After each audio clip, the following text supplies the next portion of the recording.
It may be hard to believe now, but before Batman the Animated Series, the character of Poison Ivy was a generic plant-themed supervillain that was rarely used in the comics. Her debut in the episode Pretty Poison was the very first time she had appeared outside of the comics in her then 25-year existence. As they had done with most other villains, the writers of BTAS redefined her, giving her stronger motivations, in this case presenting her as an eco-terrorist, someone that was on a mission to save the planet from the scourge of humanity. And this was a topic I covered in one of my earliest video essays. Go watch that if you're interested in learning more about the subject. As ever, I have linked to this video in the info button and the video's description. Her first scheme involved poisoning Harvey Dent after he successfully campaigned for the construction of Stonegate Prison, inadvertently causing the extinction of a rare breed of rose. Hardly a crime that deserves a man giving up his life, I think you'll agree. But in Ivy's eyes, he was a stone-cold murderer. After this, she set up a high-profile spa that claimed to hold the secret to eternal youth, and lured in the executives of immoral companies that were responsible for the destruction of the rainforest, mass pollution, and other morally reprehensible things. And what was the secret to eternal youth? Turning them all into trees. Ooh, the irony. From this point on, Ivy primarily became more of a secondary character, appearing as one of the many villains in episodes like Almost Got Him, Harley and Ivy, Fire from Olympus, and a handful of others. At times her role was significant, like in Harley and Ivy, but in the majority her role was more minor, like her cameos in Fire from Olympus and Joker's Wild. She wouldn't return as a headline villain until the episode House and Garden, and what a worthy return to stardom it is. This is one of the more deliberately creepy episodes of the show, and is less about seduction and more about body horror. After the initial run of 65 episodes, Batman the Animated Series was rebranded to The Adventures of Batman and Robin for a further 20 episodes. By this point, the team had wanted to try writing different kinds of stories to what they had done previously. This is why we had overt comedies like Harlequinade and Harley's Holiday, alongside the Western Showdown, and blistering adventure stories like Avatar and The Lion and the Unicorn. While they strived to do new things, that didn't mean that they completely abandoned their traditional dark stories. House and Garden is one of the more traditional BTAS stories, in that it has horror elements, a hint of tragedy, a mystery, and some good old-fashioned violence. It's also one of those villain reform episodes, usually where the villain tries to lead a normal life but fails due to the actions of another. The Penguin had one of these episodes during the initial 65 episodes of the show, and it worked pretty well. The Adventures of Batman and Robin, can I call it A-Bar? I don't know why, but it just sounds wrong to me. But anyway, A-Bar would have several episodes featuring villains attempting to turn over a new leaf. Harley's Holiday, The Riddler's Reform, and Second Chance, to name but a few. And one of the first things that leaps out at me about this episode is the title card. BTAS was renowned for its episodic title cards, the little pictures that appeared at the start of the episode. House and Garden's title card is particularly striking, as it's presented as a child's drawing of a happy family, with a detailed drawing of Poison Ivy looming, almost like she's being reflected in the childlike representation of a nuclear family. And that's the core of this episode, the notion of family.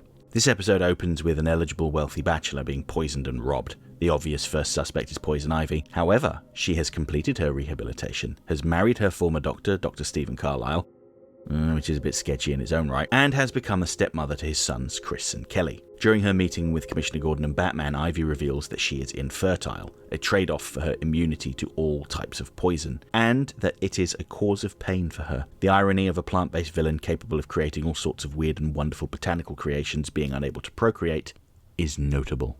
However, the notion that a woman cannot find meaning in life without being able to have children seems a little outdated, particularly to people of my generation. Many of us have made the conscious decision not to have children, and believe me, we ain't sad about it. Of course, there is a distinction between choosing not to have children and having that choice made for you due to a physical incapability. It could be an act designed to get sympathy, but I think that this is a genuine challenge for Ivy. She gets around her biological limitation by creating life in her own way, effectively by cloning Dr. Carlisle and mixing his DNA with plant matter to create these weird, short-lived cactus-like monstrosities. They start life out as children, Chris and Kelly, before maturing into Dr. Carlisle, then turning into their final form, the brutish cactus men, before burning out and dissolving. The real Dr. Carlisle is kept in a tank in a secret lab hidden beneath Ivy's greenhouse.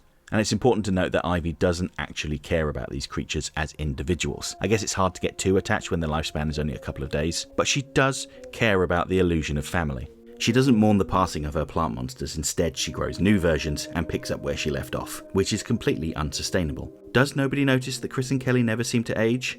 What about Dr. Carlisle? How would a vegetable version of him be able to perform well at his day job? Is he that bad a doctor that no one pays attention to him? What about his ex-wife and real children? Does he never see them? Is he that much of a deadbeat? Regardless, she fully commits to the pretense of her family life. She takes the 2 boys to school, she goes to the grocery store, and presents herself as a doting housewife, all to evade suspicion. When Batman first confronts Ivy, she even manages to convince him that she isn't involved in the case, stating that she has everything she had ever wanted, a family. A complete facade of a family, but a family nonetheless. As someone who shares this desire, after his own family had been brutally ripped away from him, Batman relates to what she's saying, and so he stops investigating her. Of course, this turns out to be complete hogwash. Well, maybe partial hogwash. Yes, Batman was right. She was behind the robberies. She had been using her plant family to steal money from Gotham's most wealthy, presumably to fund her research. I thought that these creatures were far more effective when we couldn't see their faces. Just seeing their eyes and the spikes coming from their hands where they should have fingers was actually quite menacing. But the intimidation factor was lessened slightly when we saw their derpy little faces, coupled with Jim Cummings' bizarre screeching. Casting the voice of Winnie the Pooh's Tigger as your monster was a bold choice, but personally I don't think it worked. Ivy's scheme is foiled when Batman learns that Dr. Carlisle's children, the real Chris and Kelly, are girls. Robin had attended some of Dr. Carlisle's lectures at Gotham University and knew the family, so for once, Robin got to do something useful. Ivy wasn't able to produce female children from Carlisle's DNA, but she hoped that no one would notice, and to be fair to her, nobody did for the longest time. However, once Batman started snooping around, she clearly expected him to figure out her scheme, based on the fact that she created a plant clone of herself to cover for her as she fled Gotham. The closing moments of this episode are supposed to make us feel some sympathy for Ivy as she looks over the family photo album, which weirdly has a picture of Bruce Wayne and Harvey Dent alongside her happy memories of her crime spree with Harley Quinn. Maybe she genuinely did care for Harvey Dent. Maybe it's less of a family album and more of a greatest hits book. And she weeps for the life she's leaving behind. I did notice that Chris and Kelly in the wedding photograph are presented as male, which tells us that Ivy married a clone of Dr. Carlisle, so I guess his integrity is intact at least.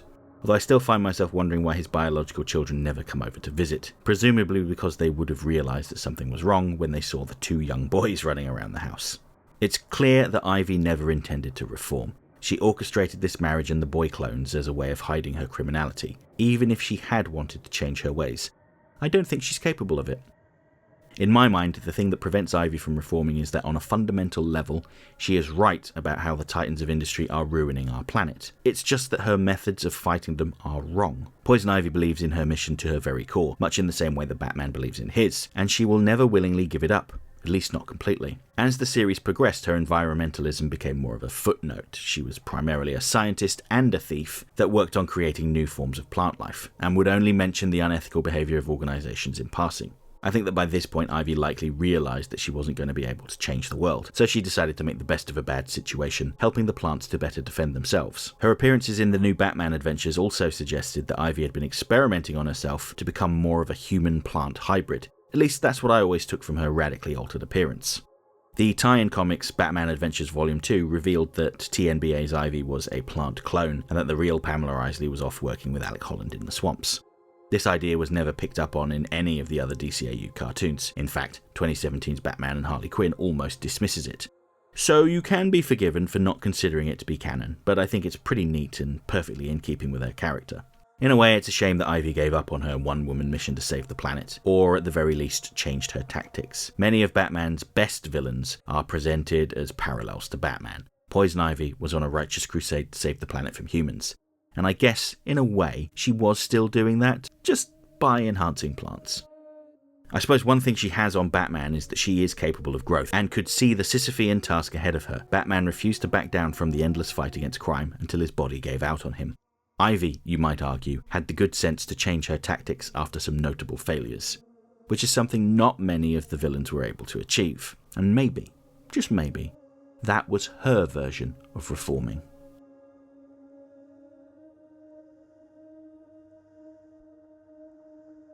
Okay, that's it for this week's essay. If you liked the video, don't forget to like, share, subscribe, leave a comment, tell all your friends about me. You know how YouTube works. If you really enjoyed the video and have the means, please consider making use of the thanks button to send a buck or two my way, because every little helps. I offer channel memberships for $1.99 a month. This will get you early access to my weekly video essay, priority responses to your comments, members-only videos, custom emojis, and an icon on your profile indicating that you're one of my people. And special thanks to my current channel members, who are all listed on the screen right now. Next time I'm going to look at another villain reform episode. I know I've been on a bit of a kick with these recently. One that featured a massively underused Batman villain, the Riddler. We're going to talk about the Riddler's reform and how it is arguably the best Riddler story in Batman the Animated Series. Not that there's that much competition. Hope to see you then.